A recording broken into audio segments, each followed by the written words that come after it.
हाँ जी नमस्कार, राधे राधे, जय श्री कृष्णा। कैसे हैं सब लोग? बढ़िया, मजे में, आनंद में। चलिए ईश्वर आप सबको हमेशा आनंद में रखें, खूब मजे में रखें, खूब स्वाध्याय, खूब अध्ययन, खूब मेहनत करें और अपने कर्म पथ पर लगातार बढ़ते चले। प्यारे साथियों, हम लोग बात कर रहे थे सामाजिक एवं धार्मिक सुधार आंदोलनों की, और इसी कड़ी में हम लोगों ने बात करी थी ब्रह्म समाज की। किस प्रकार से ब्रह्म समाज का विघटन हुआ, किस प्रकार से उसकी स्थापना की गई थी। ठीक है, ये सारी की सारी चर्चाएं हम लोग कर चुके। आज जो हम लोग बात करने वाले हैं वो बात करने वाले हैं आर्य समाज की। किसकी बात करेंगे हम लोग? आर्य समाज की। तो देखिएगा, सीधे सीधे बेसिक से प्रश्न आपके यहां से आते हैं। आर्य समाज, ध्यान से सुनना। पहले तो आर्य समाज की हम लोग बेसिक बातें करेंगे, उसके बाद में आर्य समाज के संस्थापक आप लोगों को सबको पता है, स्वामी दयानंद सरस्वती, है ना। इनके जो है जीवन चरित्र के बारे में थोड़ी सी कुछ चीजें बात करेंगे। कौन कौन से इनके द्वारा ग्रंथ लिखे गए, क्या क्या इनके द्वारा नारे दिए गए, ये सारी की सारी बातें हम लोग बात करने वाले हैं। खैर देखिएगा, आर्य समाज की यदि स्थापना की हम लोग चर्चा करें तो स्थापना 1875 ईस्वी में की गई थी बंबई में। स्थापना कब की गई? 1875 ईस्वी में बंबई में की गई थी।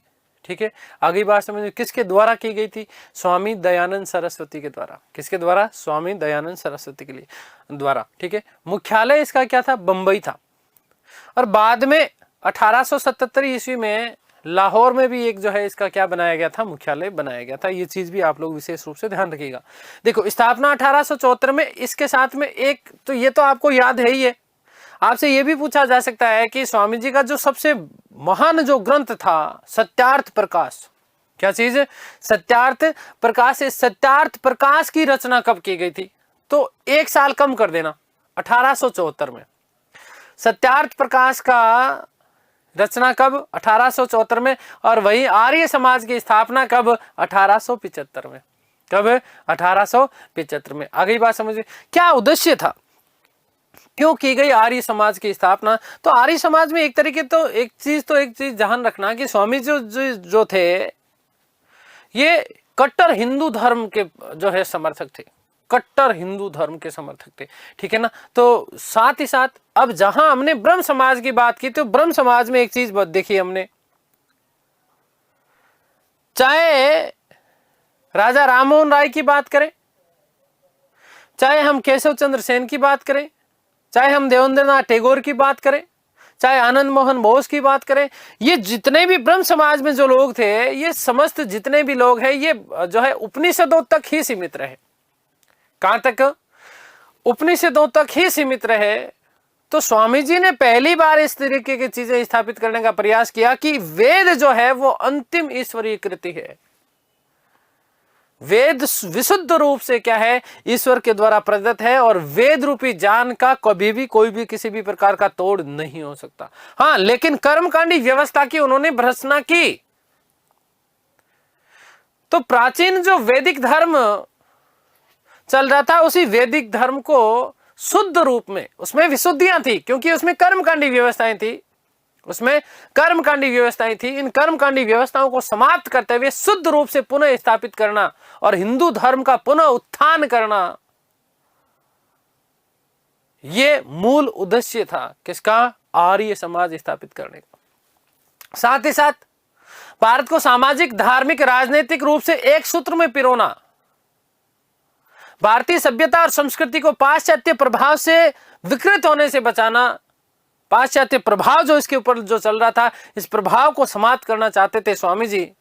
और सबसे पहली बार स्वराज्य की बात कही गई थी, वस्तुतः किसके द्वारा? स्वामी दयानंद सरस्वती के द्वारा। मोस्ट इंपोर्टेंट प्रश्न बनता है, आगे हम लोग चर्चा करेंगे। खैर, तो ध्यान देना कि आपसे पूछा जा सकता है कि स्वराज्य शब्द का प्रयोग सबसे पहली बार किसके द्वारा किया गया? तो स्वामी दयानंद सरस्वती के द्वारा। स्वामी दयानंद सरस्वती के द्वारा जो है स्वराज्य शब्द का क्या किया गया था? पहली बार प्रयोग किया गया, जिसे तिलक जी ने आगे बढ़ाया। ठीक है, चलिए बात करते हैं आर्य समाज की। स्थापना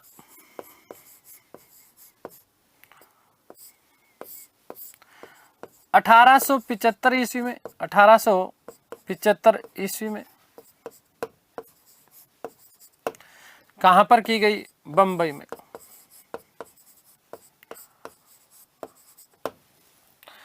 संस्थापक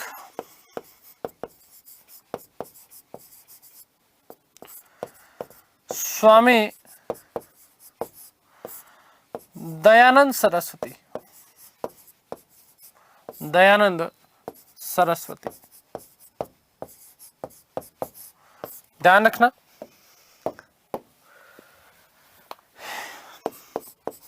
कि प्रारंभिक मुख्यालय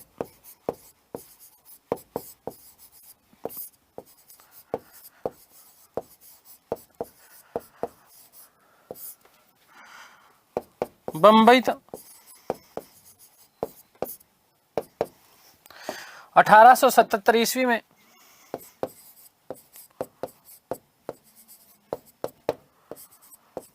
लाहौर में भी लाहौर मुख्यालय बनाया गया।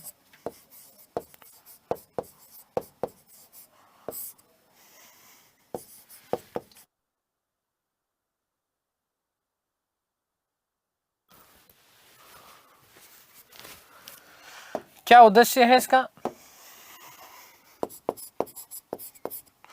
उद्देश्य क्या है?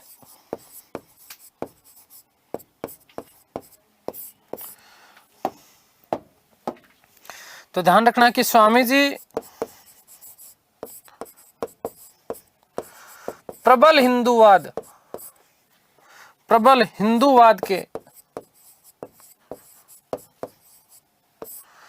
के समर्थक थे।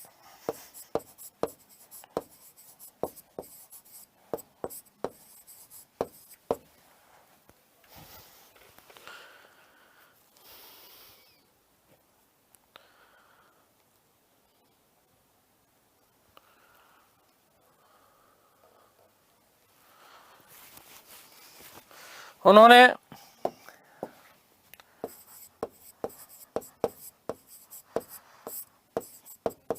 प्राचीन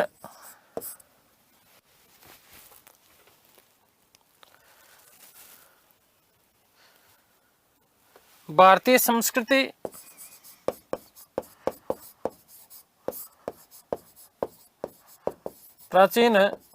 संस्कृति तथा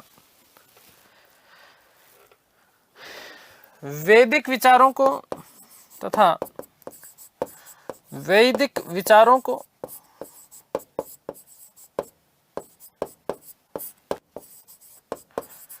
श्रेष्ठ मानते हुए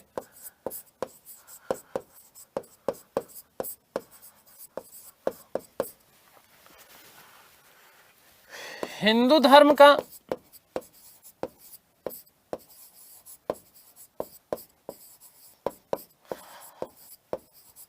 पुनः उत्थान किया। उत्थान हेतु आर्य समाज की स्थापना की।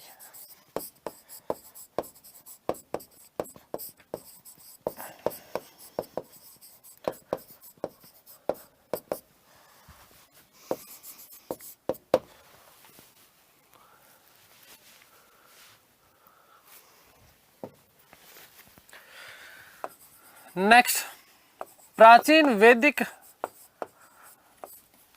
वैदिक धर्म को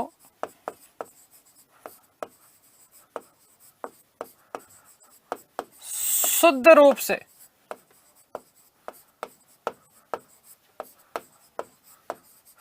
स्थापित करना।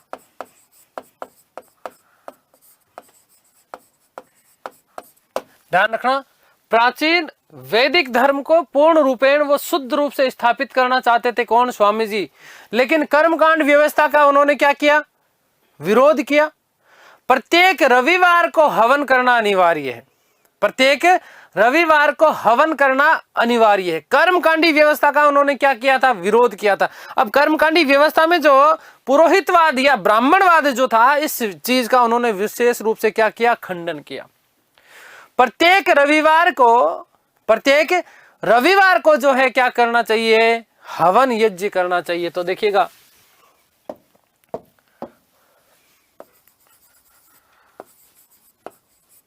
कर्मकांडी वैदिक विधान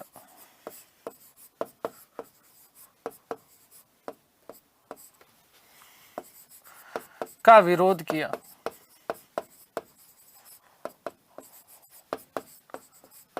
ठीक है, और ध्यान रखना कि प्रत्येक रविवार को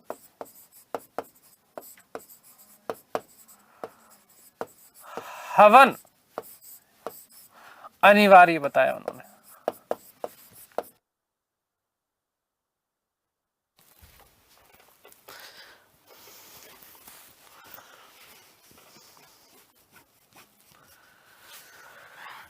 ठीक है, ध्यान रखना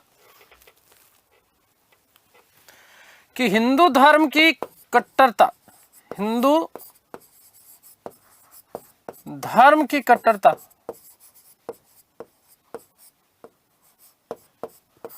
पर बल, और ध्यान रखना मोस्ट इंपॉर्टेंट बात बनती है सैनिक हिंदुत्व। क्या चीज? सैनिक हिंदुत्व का नारा दिया। किसका? सैनिक हिंदुत्व का नारा दिया, सैनिक हिंदुत्व।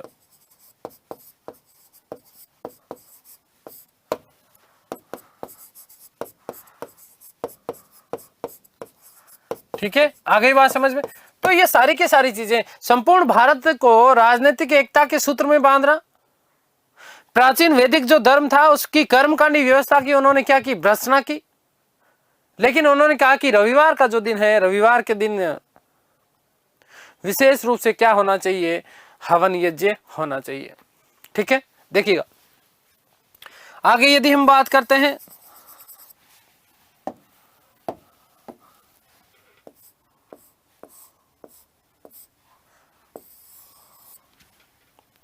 सुनना, समझना, केवल समझना इन चीजों को कि आर्य समाज और दयानंद सरस्वती जी की विचारधारा क्या थी।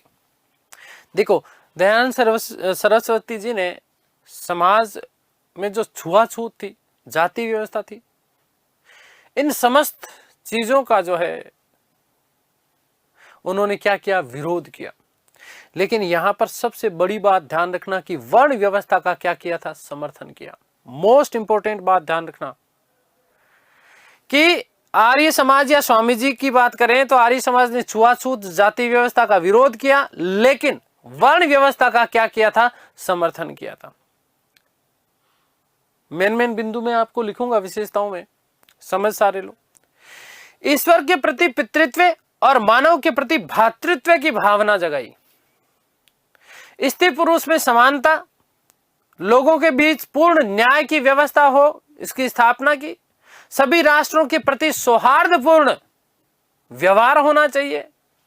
हिंदू धर्म में आत्मसम्मान और आत्मविश्वास की भावना जागृत करना इनका प्रमुख उद्देश्य था। पाश्चात्य जो संस्कृतियां थी, जो ईसाई मिशनरी यहां पर भारत में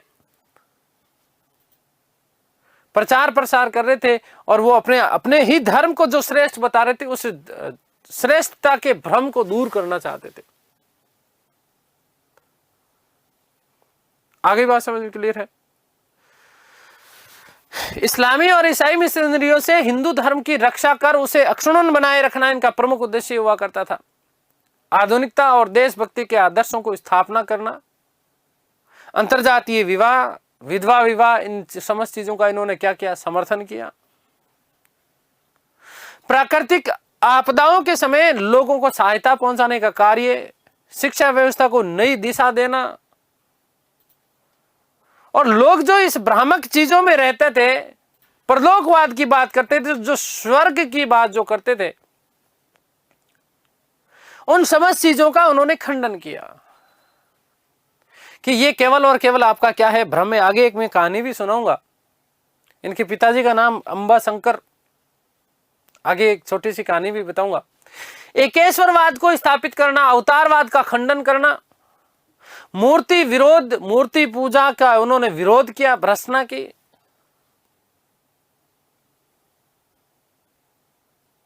कर्मकांडी व्यवस्था का उन्होंने क्या किया? विरोध किया। कर्म फल और मोक्ष में विश्वास रखते थे, आत्मा की अमरता को स्वीकार करते हैं, पुनर्जन्म को सत्य माना कि हाँ पुनर्जन्म होता है, और वेदों को हिंदुओं की सर्वोच्च धार्मिक पुस्तक माना, वेदों को ईश्वर की अंतिम कृति माना, वेद ईश्वरीय कृत है, ये बात कही। साथ ही साथ वेदों की श्रेष्ठता के ऊपर क्या दिया गया था? बल दिया गया था। वहीं यदि हम बात करें ब्रह्म समाज की, तो वहां पर उपनिषदों की श्रेष्ठता के ऊपर क्या दिया गया था? बल दिया गया। तो विशेषताएं, आर्य समाज की विशेषताएं देख लेते हैं। आर्य समाज की विशेषताएं,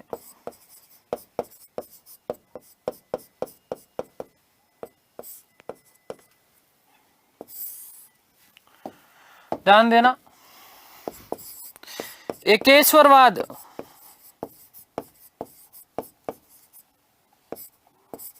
एकेश्वरवाद में विश्वास,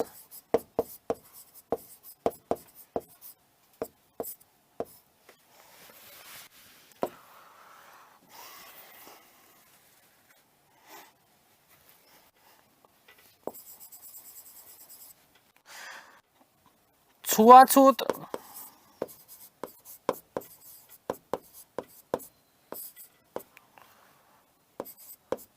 जातिवाद इत्यादि का विरोध किया।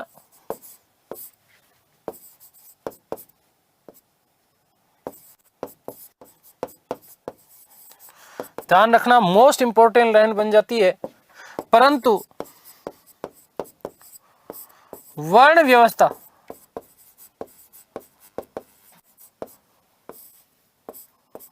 परंतु वर्ण व्यवस्था में विश्वास रखते थे।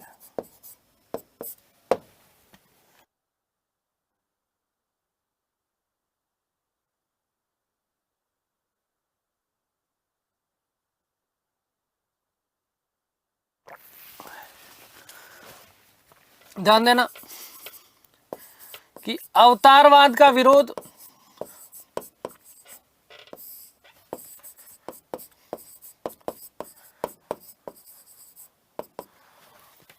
परंतु पुनर्जन्म में विश्वास। पुनर्जन्म क्या उन्होंने क्या किया था? विश्वास किया था। उन्होंने कहा कि मूर्ति पूजा दिखावा है, मूर्ति पूजा दिखावा है, अतः उसका निषेध।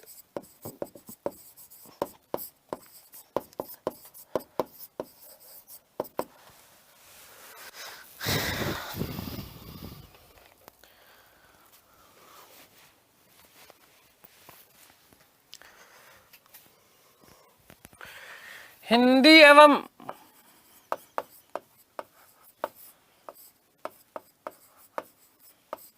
संस्कृत भाषा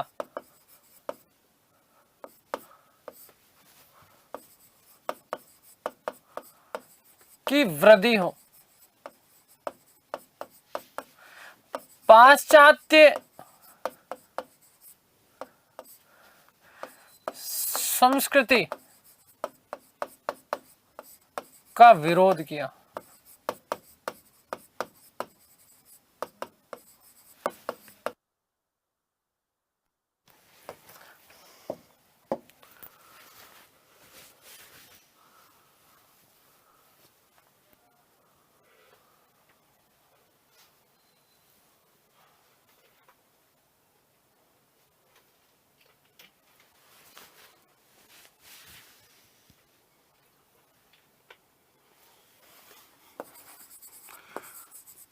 कर्म फल एवं मोक्ष में विश्वास।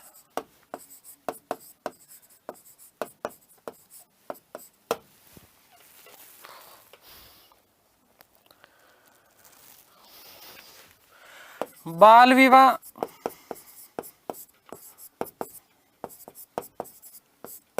बहु विवाह, का विरोध किया।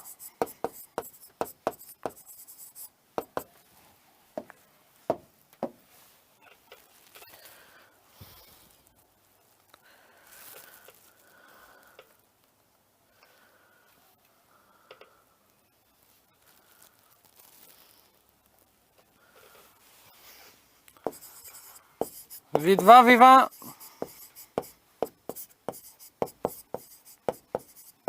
व अंतरजातीय विवाह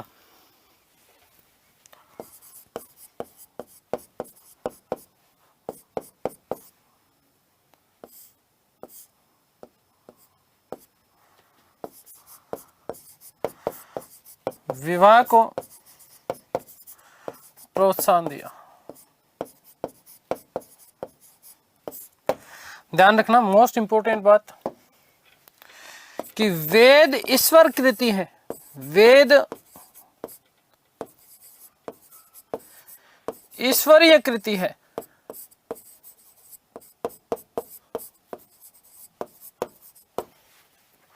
अंतिम सत्य है, अंतिम सत्य।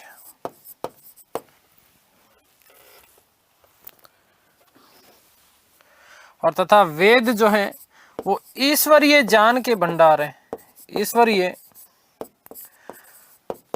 ज्ञान के भंडार है।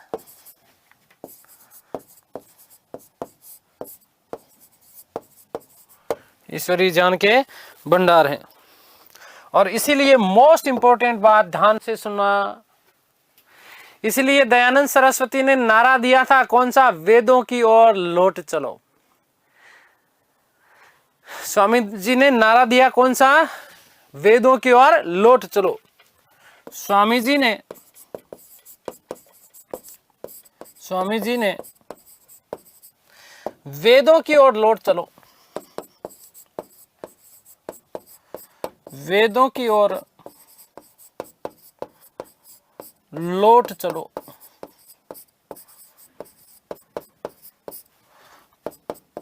का नारा दिया।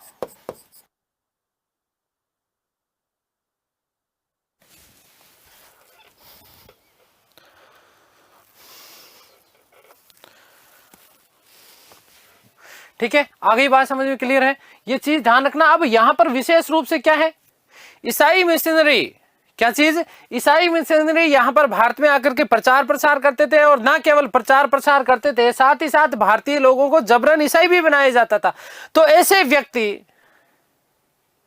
जिन्हें किसी कारणवश हिंदू थे और उन्हें दूसरे धर्म में उनका धर्म परिवर्तन कर दिया गया, तो उनके लिए हवन के माध्यम से शुद्धि आंदोलन प्रचलन किया। क्या? शुद्धि आंदोलन चलाया। ध्यान रखना, क्या चीज है? शुद्धि आंदोलन चलाया। ये चीज आप लोग विशेष रूप से ध्यान रखना। और वेदों को हिंदुओं की सर्वोच्च धार्मिक पुस्तक माना, वेदों को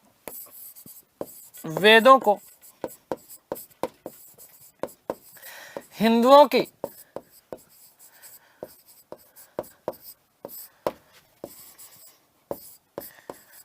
सर्वोच्च पुस्तक या ग्रंथ, ठीक है ना, या ग्रंथ माना।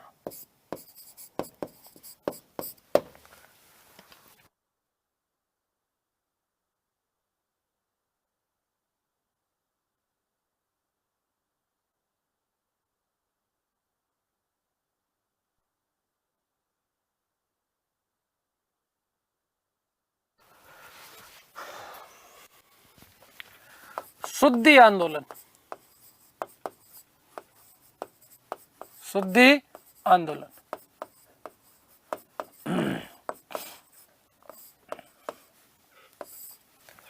ध्यान रखना कि ऐसे हिंदू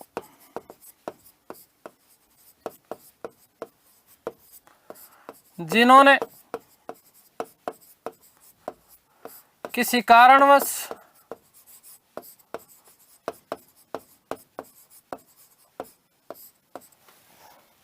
अन्य धर्म को ग्रहण कर लिया हो, अन्य धर्म को ग्रहण कर लिया हो,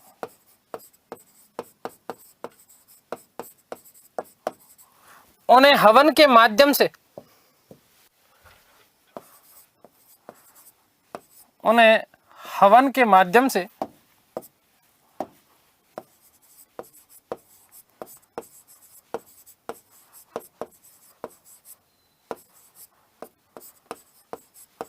शुद्ध कर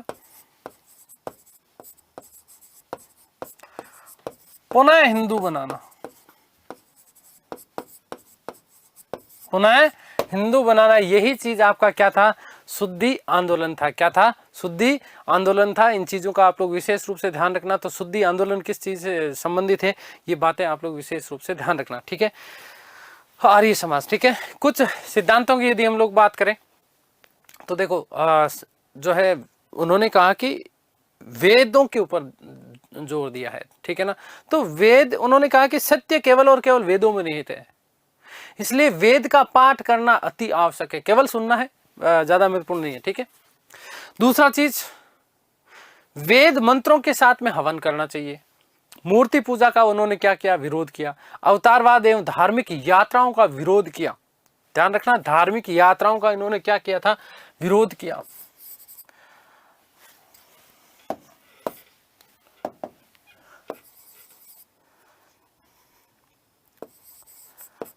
धार्मिक यात्राओं का विरोध,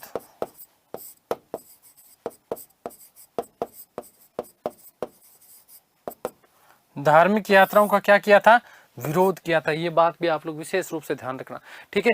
निराकार ईश्वर, उन्होंने कहा कि ईश्वर का कोई आकार नहीं होता, ईश्वर का कोई आकार नहीं होता, ठीक है। आगे बात समझ में, ये चीज ध्यान रखना। और विशेष परिस्थितियों में विधवा विवाह को उन्होंने क्या दी, स्वीकृति दी। बाल विवाह, बहु विवाह जैसी ये जो चीजें थी, इन समस्त चीजों का उन्होंने क्या किया, खंडन किया और विरोध किया। हिंदी और संस्कृत भाषा के ऊपर विशेष रूप से जोर दिया गया था। हिंदी और संस्कृत भाषा के ऊपर क्या दिया गया था, विशेष रूप से जोर दिया गया था। तो ये चीजें आप लोग विशेष रूप में ध्यान रखिएगा। ये आपके जो है सिद्धांत हो गए किसके, आर्य समाज के, ठीक है। हो गई बात, क्लियर है। देखो ध्यान देना, हमने स्थापना की बात कर ली 1875 में बंबई में। संस्थापक कौन है, स्वामी दयानंद सरस्वती। मैंने कहा कि 1874 में इन्होंने सत्यार्थ प्रकाश की रचना की थी, ठीक है। प्रारंभिक मुख्यालय इसका बंबई, 1877 में लाहौर को मुख्यालय बनाया गया था, ठीक है। उद्देश्य क्या है, प्रबल हिंदूवाद के समर्थक थे और प्राचीन भारतीय संस्कृति और वैदिक विचारों को श्रेष्ठ माना और हिंदू धर्म का पुनः उत्थान करने के लिए आर्य समाज की क्या की थी, इन्होंने स्थापना की थी, ठीक है। वेदों को ही अंतिम रूप से यहाँ पर अंतिम सत्य माना गया है। ये चीजें देखिए कि प्राचीन वैदिक धर्म को शुद्ध रूप से स्थापित करना इनका प्रमुख जो है विशेष जो है लक्ष्य रहा, ठीक है। आगे बात समझ में क्लियर है।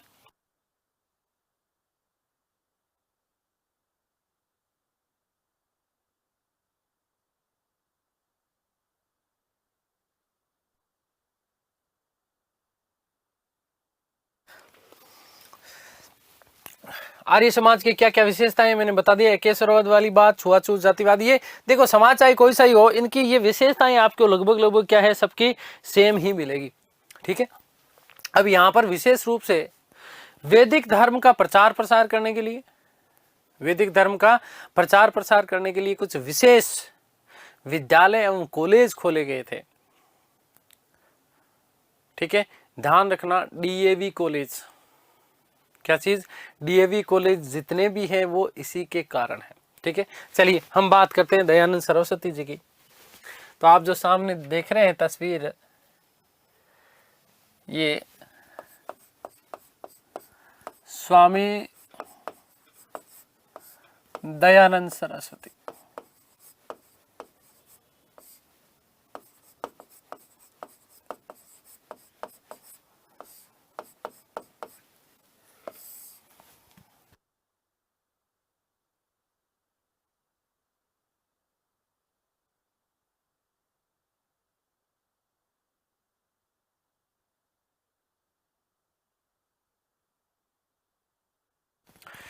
देखो ध्यान देना, स्वामी जी के यदि जन्म की हम लोग यदि चर्चा करें तो जन्म 1824 ईस्वी में मोरवी जिला टंकारा नामक एक छोटे से गांव जो कि गुजरात में हुआ।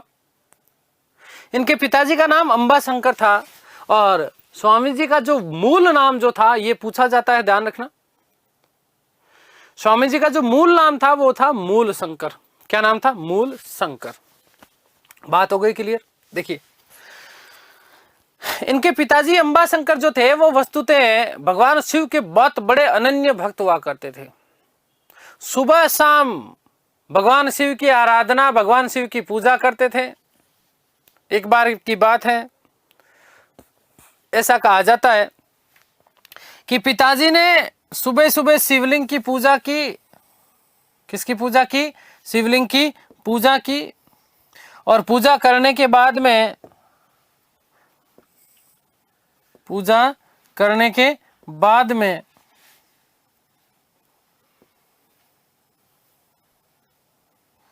उन्होंने भगवान शिव को कुछ फूल, पूजा जब कर रहे थे तो फूल वगैरह चढ़ाए, कुछ भोग लगाया, लड्डू वगैरह चढ़ाए। ये सारी की सारी चीजें देख रहे थे स्वामी जी बड़े आराम से। पिताजी ने ये सारी की सारी भगवान शिव को चीजें चढ़ाने के बाद पिताजी बाहर गए और उन्होंने देखा कि कुछ ही समय बाद में जो भगवान को भोग लगाया गया था, उस भोग को खाने के लिए कुछ चूहे आ गए। कुछ क्या आ गए? चूहे आ गए। क्या आ गए? चूहे आ गए। चूहे आए और चूहों ने इन्होंने ये सारा का सारा जो भगवान का जो भोग था, इस भोग को ना केवल खाया, वहां पर बहुत सारी गंदगी भी फैलाई और गंदगी फैलाने के बाद में वो वहां से चले जाते हैं। ये सारा का सारा दृश्य देख करके दंग रह जाते हैं। कौन? स्वामी जी।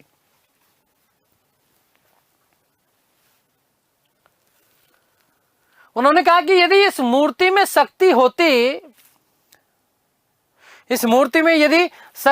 तो क्या इस प्रकार की चीजें हो सकती थी? नहीं होनी चाहिए थी ना। इसका मतलब यह है कि मूर्ति की पूजा करना केवल और केवल पाखंड है, इसके अलावा कुछ नहीं है।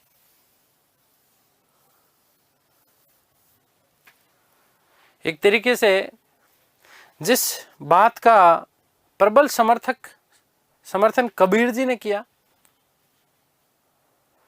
ठीक उसी प्रकार से उन्हीं विचारधाराओं की तरफ बढ़ रहे थे स्वामी दयानंद सरस्वती। क्योंकि कबीरदास जी ने कहा था कि पाहन पूजे हरि मिले तो मैं पूजूं पहाड़,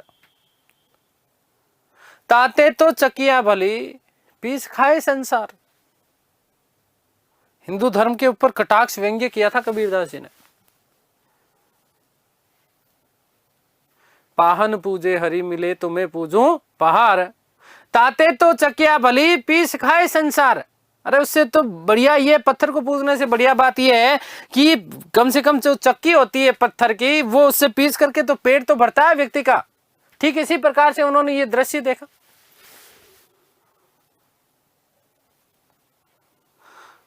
मन में ये जो मूर्तिवाद वाली जो विचारधारा थी, ये मूर्तिवाद वाली विचारधारा समाप्त हो चली।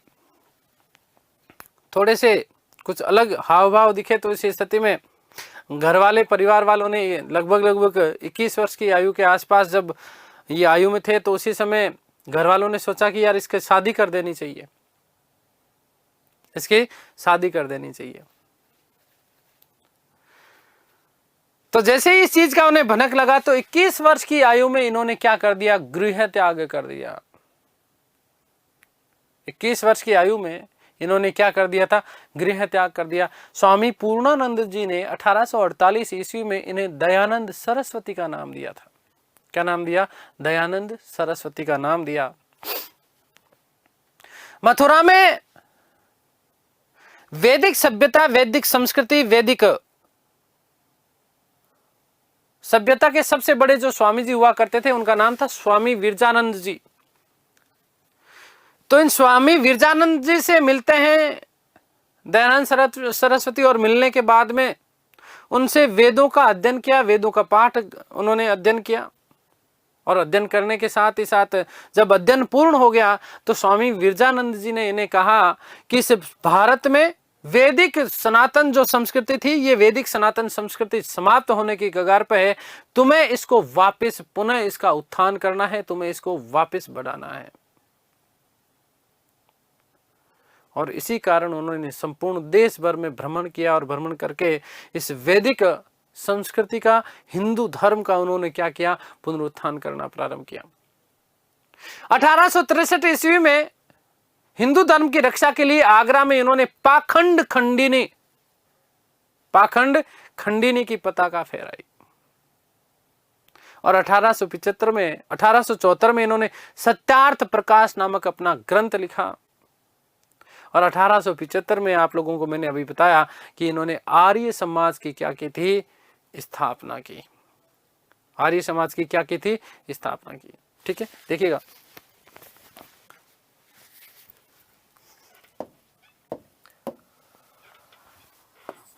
जन्म 1824 ईस्वी।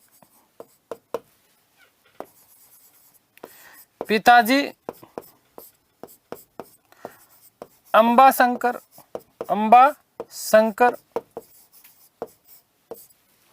स्थान ध्यान रखना,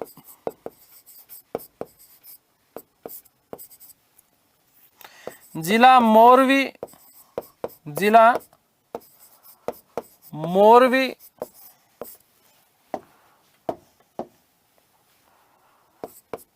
गांव टंकारा,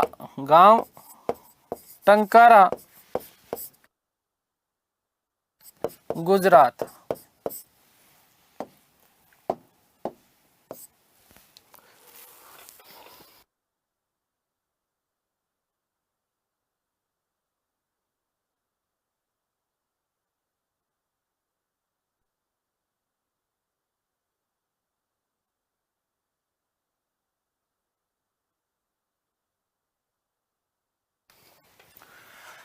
ध्यान रखना, बचपन का नाम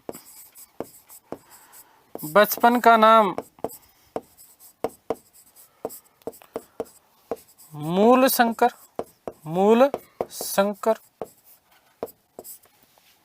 बचपन का नाम मूल शंकर। 1848 ईस्वी में, माफ कीजिएगा, 21 वर्ष की आयु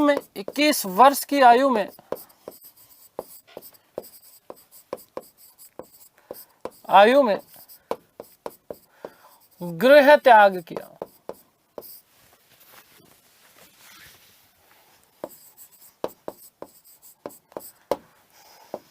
1848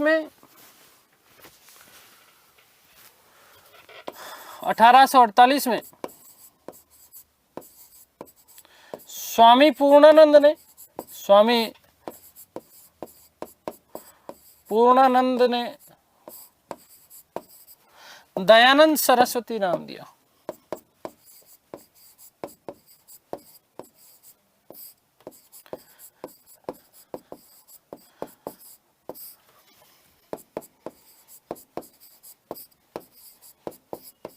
दयानंद सरस्वती नाम दिया।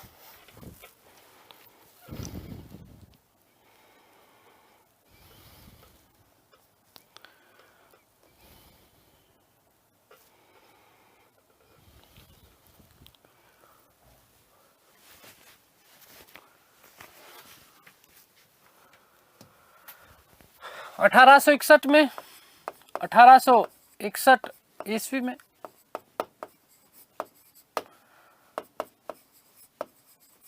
मथुरा के महान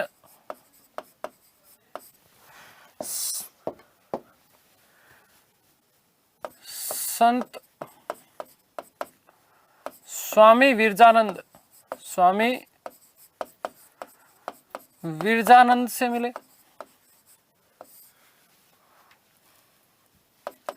विरजानंद को अपना गुरु बनाया।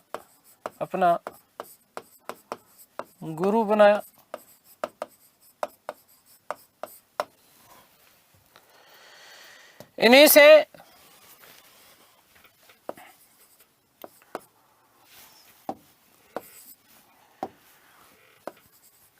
से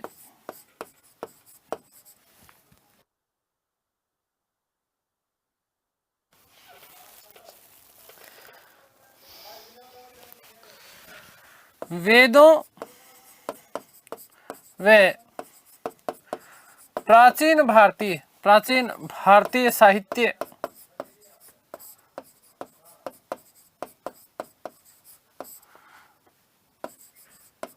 का अध्ययन किया।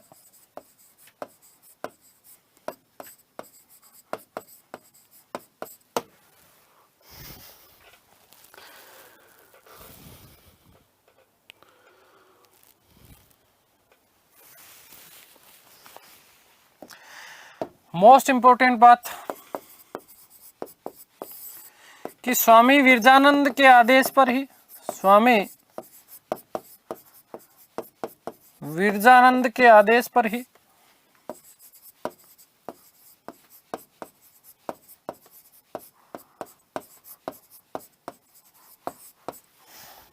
संपूर्ण देश में, संपूर्ण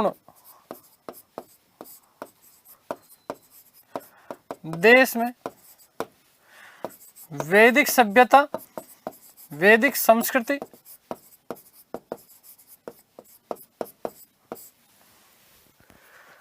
व वैदिक शिक्षा, वैदिक शिक्षा का प्रचार प्रसार किया।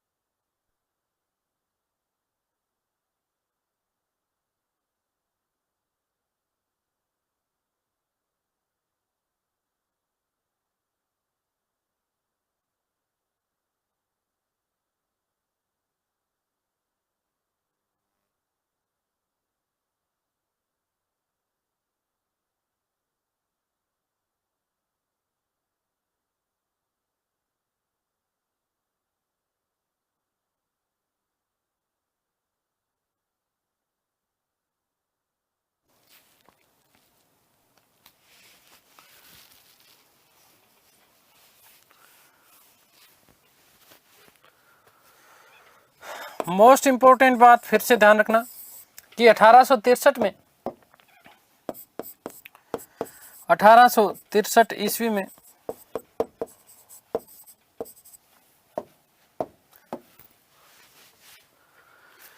हिंदू धर्म की रक्षा हेतु, हिंदू धर्म की रक्षा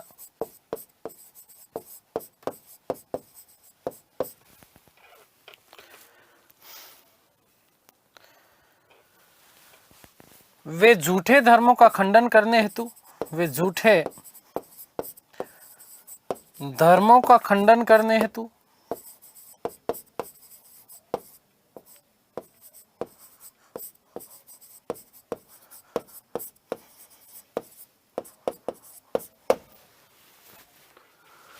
आगरा में पाखंड खंडिनी,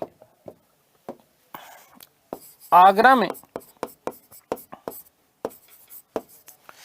पाखंड खंडिनी, पाखंड खंडिनी की पताका लहराई।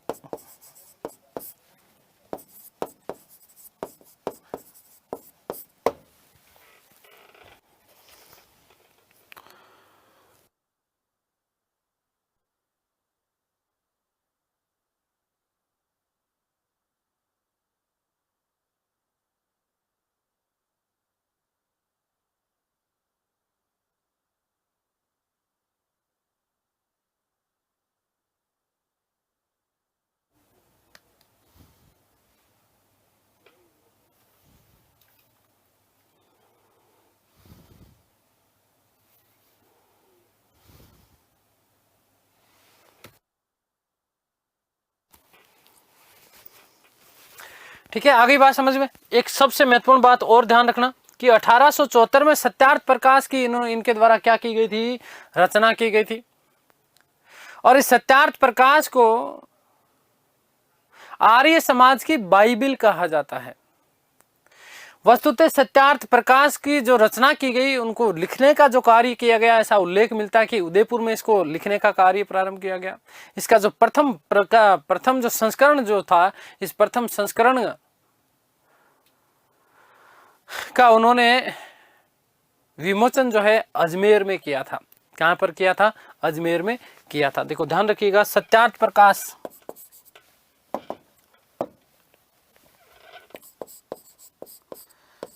सत्यार्थ प्रकाश।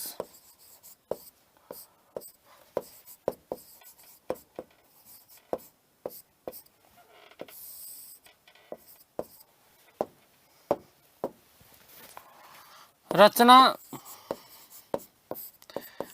1874 ईस्वी में। और ध्यान रखना कि इसे आर्य धर्म का बाइबिल कहा जाता है। इसे आर्य समाज का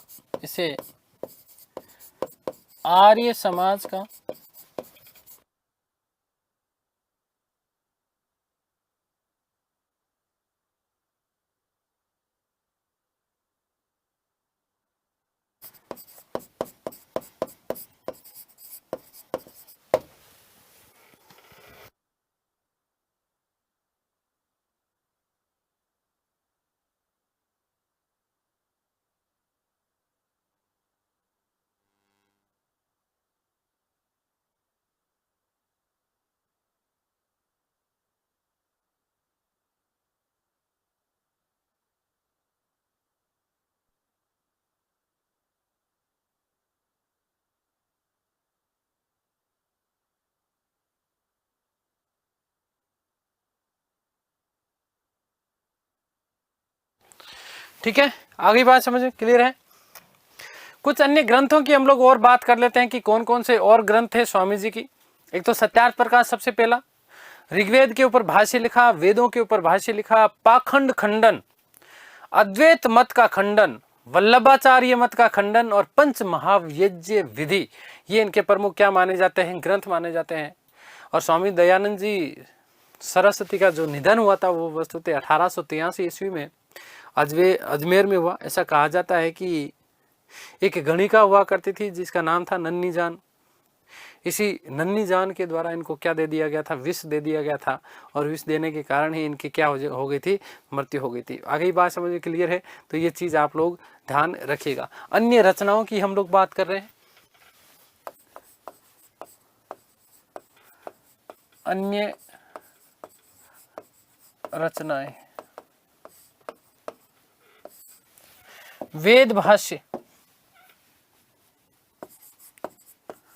वेद भाष्य,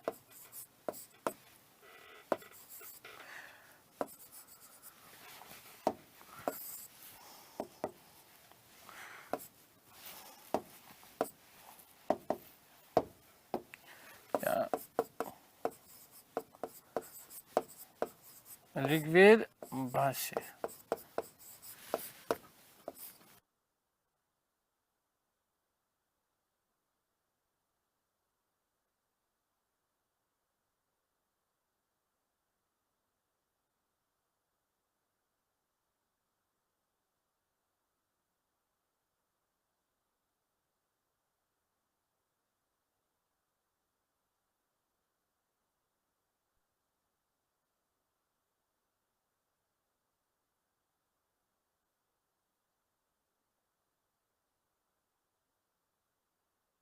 तो वेद भाष्य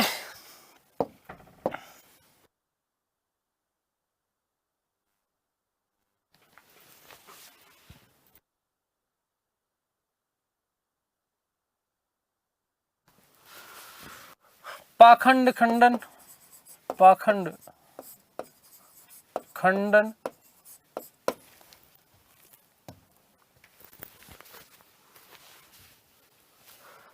अद्वैत मत, अद्वैत मत का खंडन, वल्लभाचार्य मत खंडन, वल्लभाचार्य मत खंडन,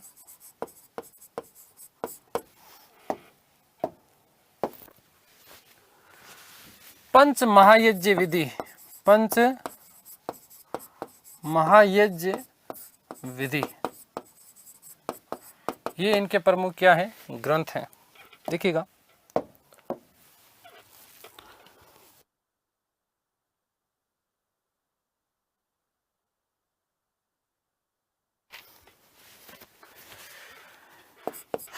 तीस अक्टूबर 30 अक्टूबर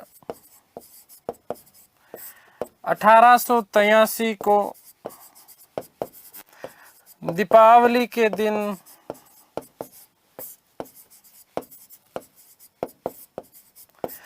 अजमेर में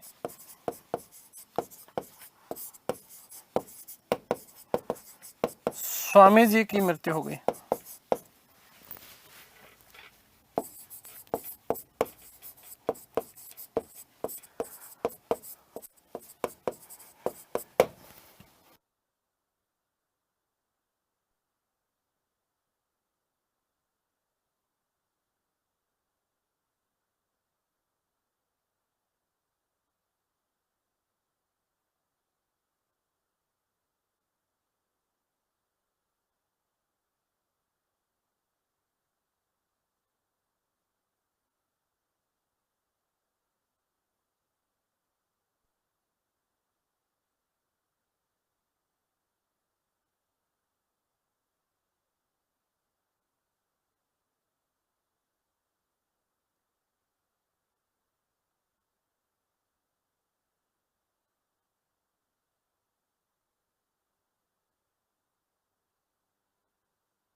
कि एनी बिसेंट ने इनके बारे में क्या कहा। एनी बिसेंट,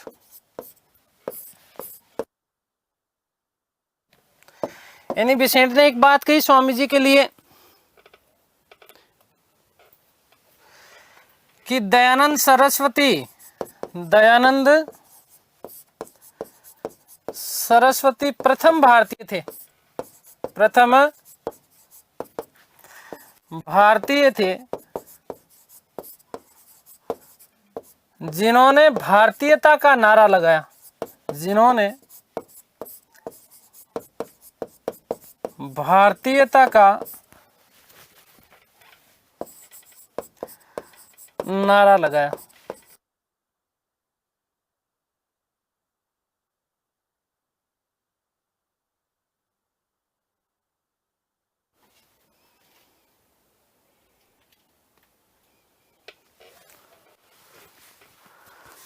ठीक है, आगे बात समझिए।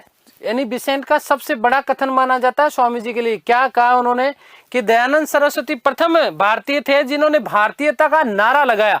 क्या लगाया था? भारतीयता का नारा लगाया था। दोस्तों ध्यान देना कि स्वामी दयानंद सरस्वती का सबसे महत्वपूर्ण जो योगदान है वो शिक्षा और साहित्य के क्षेत्र में रहा था। उन्होंने संस्कृत भाषा के महत्व पर बल दिया। शिक्षा में प्राचीन गुरुकुल पद्धति को प्राचीन गुरुकुल प्रणाली जो चल रही थी, पद्धति जो चल रही थी, उसको लागू करने पर बल दिया। और अनेक स्थानों पर न केवल स्वामी जी अपितु उनके जो शिष्य थे उन्होंने भी अनेक स्थानों पर डीएवी कॉलेज और डीएवी स्कूलों की स्थापना की। ध्यान रखना इस बात की।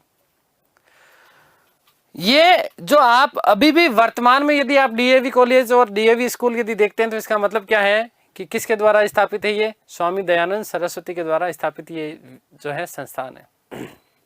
ध्यान आगे बात समझ में क्लियर है। ध्यान रखना कि लाहौर में, कहां पर? लाहौर में दयानंद एंग्लो वैदिक कॉलेज की स्थापना की गई और वहां पर अंग्रेजी भाषा भी पढ़ाई जाती थी। ठीक है, कौन सी भाषा? अंग्रेजी भाषा भी वहां पर पढ़ाई जाती थी। आर्य समाज के नेतृत्व में स्थापित जो शिक्षण संस्थान थे वो वस्तुतः 2 भागों में विभाजित हुआ करते थे। कैसे? अब आप लोगों के दिमाग में आ रहा होगा कि जहां हम हिंदुत्व की बात कर रहे हैं वहां पर फिर अंग्रेजी शिक्षा की बात क्यों? देखो, एक तो वो शिक्षण संस्थाएं जो सरकारी शिक्षण पद्धति से संबंधित थी। सरकारी शिक्षण पद्धति का मतलब यह था कि ब्रिटिश शासन की जो प्रणाली थी उसके आधार पर। ठीक है, और ये जो संस्थाएं थी वो क्या कहलाई? डीएवी कहलाई। क्या कहलाई? डीएवी कहलाई। और दूसरे वे जो संस्थान थे जिनके ऊपर सरकार का बिल्कुल कोई ना कोई भी प्रभाव नहीं था, और ये सारे के सारे संस्थान क्या कहलाए? गुरुकुल कहलाए। मोस्ट इंपॉर्टेंट तथ्य आप लोगों का यह बन जाता है कि प्रथम गुरुकुल की जो स्थापना की गई थी वो हरिद्वार में की गई थी, मुंशी राम के नेतृत्व में स्थापित किया गया, और वर्तमान में यही गुरुकुल कांगड़ी विश्वविद्यालय के नाम से जाना जाता है। मोस्ट मोस्ट मोस्ट इंपॉर्टेंट बात बनती है, देखिएगा। अन्य महत्वपूर्ण तथ्य मैं कुछ लिख रहा हूं, अन्य महत्वपूर्ण तथ्य।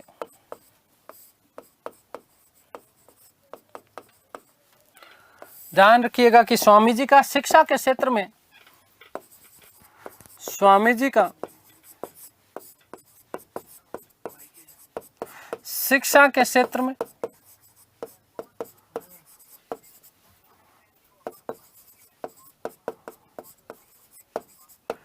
सर्वाधिक योगदान रहा, सर्वाधिक योगदान रहा।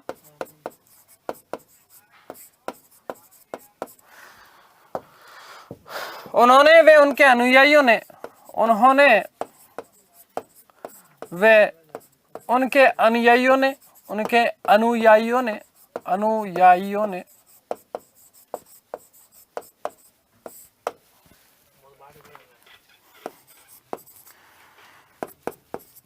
DAV स्कूल व कॉलेजों की स्थापना की।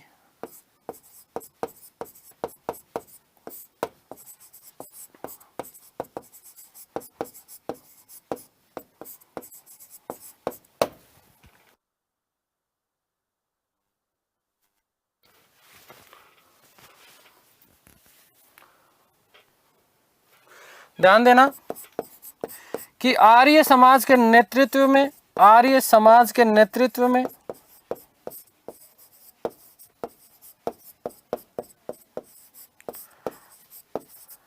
स्थापित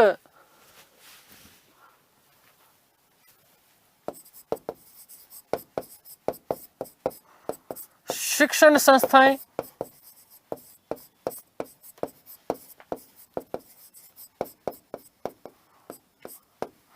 दो भागों में विभाजित थी, दो भागों में विभाजित थी। ठीक है, ये दो भाग कौन कौन से थे? नंबर एक भाग सरकारी नियंत्रण, सरकारी नियंत्रण में स्थापित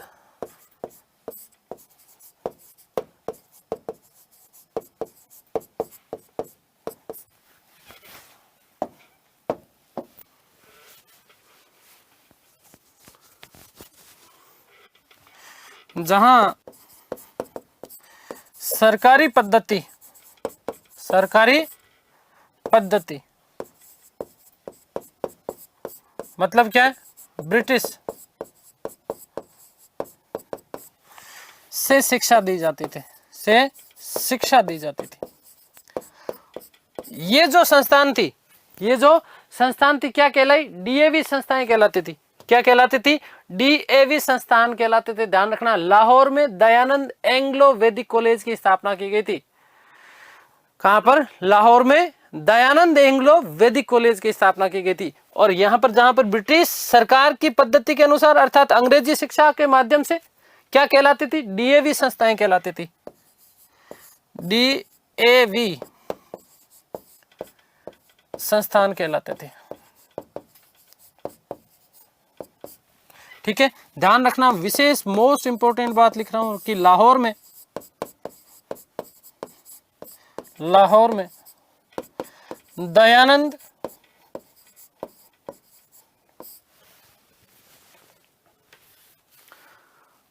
एंग्लो वैदिक कॉलेज, एंग्लो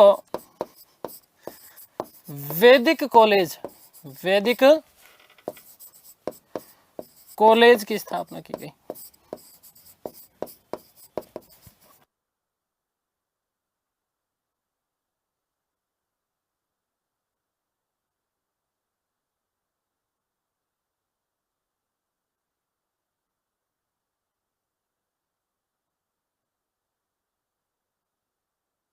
ध्यान रखना, नंबर 2 क्या है?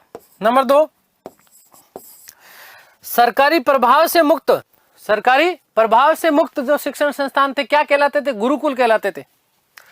सरकारी प्रभाव से मुक्त, सरकारी प्रभाव से मुक्त संस्थान, मुक्त संस्थान क्या कहलाते थे? इन्हें गुरुकुल कहा जाता था। इन्हें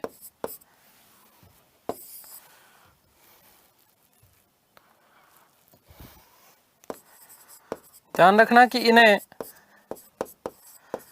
गुरुकुल कहा जाता था।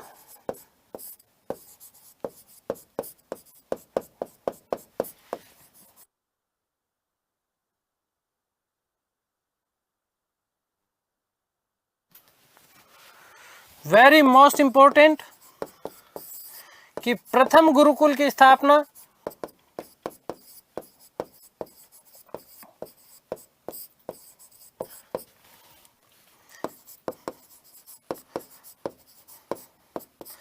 कहां पर की गई? हरिद्वार में।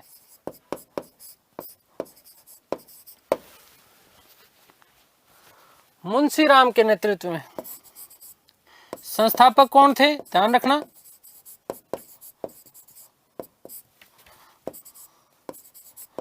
मुंशी राम, मुंशी राम।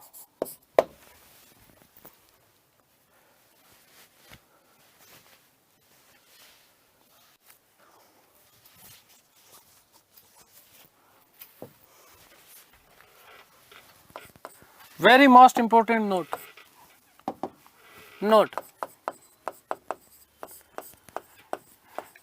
कि मुंशी राम के नेतृत्व में स्थापित, मुंशी राम के नेतृत्व में स्थापित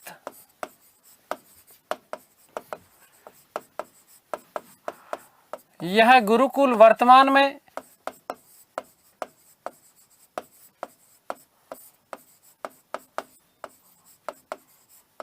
ये पूछा जा सकता है आपसे कि वर्तमान में किस नाम से जाना जाता है, तो ध्यान रखना कांगड़ी विश्वविद्यालय के नाम से जाना जाता है।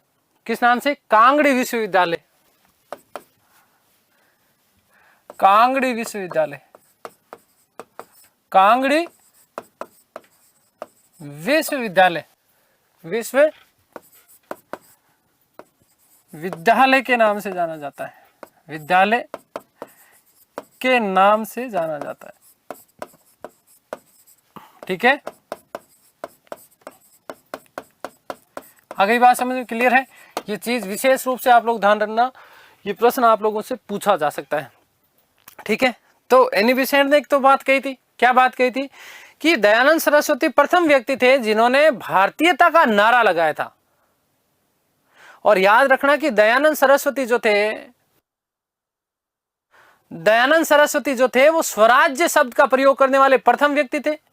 उन्होंने हिंदी को राष्ट्रभाषा बनाने पर बल दिया था। और इन समस्त दयानंद सरस्वती के ये जो कार्य थे, इन कार्यों से अंग्रेज बड़े प्रभावित थे। अंग्रेजों की हालत खराब थी और इसलिए ऐसा कहा जाता है कि एक गवर्नर जनरल थे नॉर्थ ब्रुक। इन नॉर्थ ब्रुक ने तो स्वामी जी के पीछे गुप्तचर तक लगा दिए थे। लाला लाजपत राय ने, माफ कीजिएगा, हाँ बिल्कुल, लाला लाजपत राय जो थे वो भी इनकी राष्ट्रीयता की प्रेरणा से बहुत ज्यादा प्रभावित हुआ करते थे। और उन्होंने एक बात लिखी कि स्वामी जी ने हमारे मन में देशभक्ति और देश सेवा का बीज बोया है। ठीक है, ध्यान रखना, उन्होंने क्या कहा कि स्वामी जी ने हमारे मन में देशभक्ति और देश सेवा का क्या बोया है? बीज बोया है। आगे बात समझ के लिए very most important, very most है ये बात कि स्वराज्य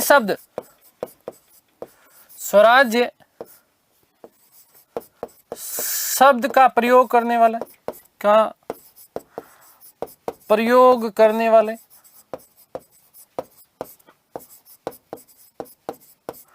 प्रथम व्यक्ति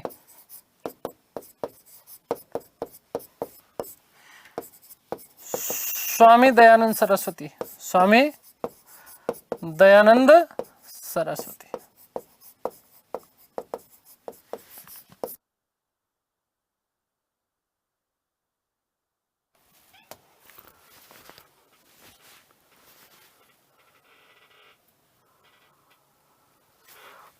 उन्होंने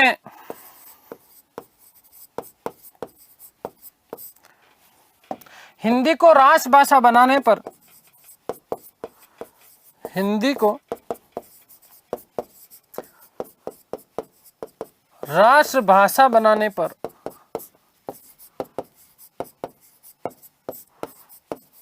जोर दिया। ये प्रश्न पूछा गया है, ध्यान रखना।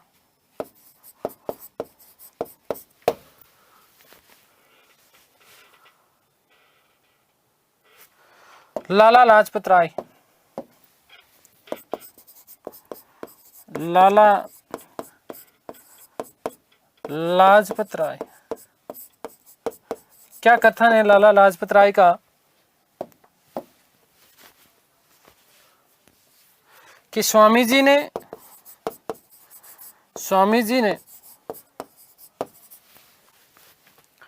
हमारे मन में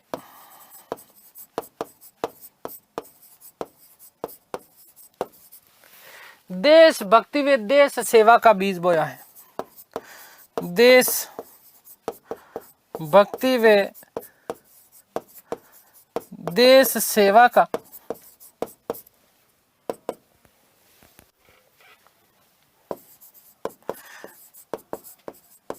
बीज बोया है। ठीक है। और लास्ट बात आज की क्लास की कि गवर्नर जनरल जी लिख रहा हूं मैं, governor general lord Northbrook ने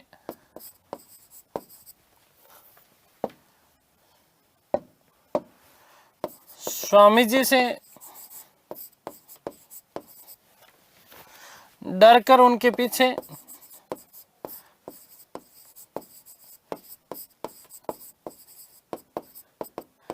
गुप्तचर लगा दिए थे, गुप्तचर लगा दिए।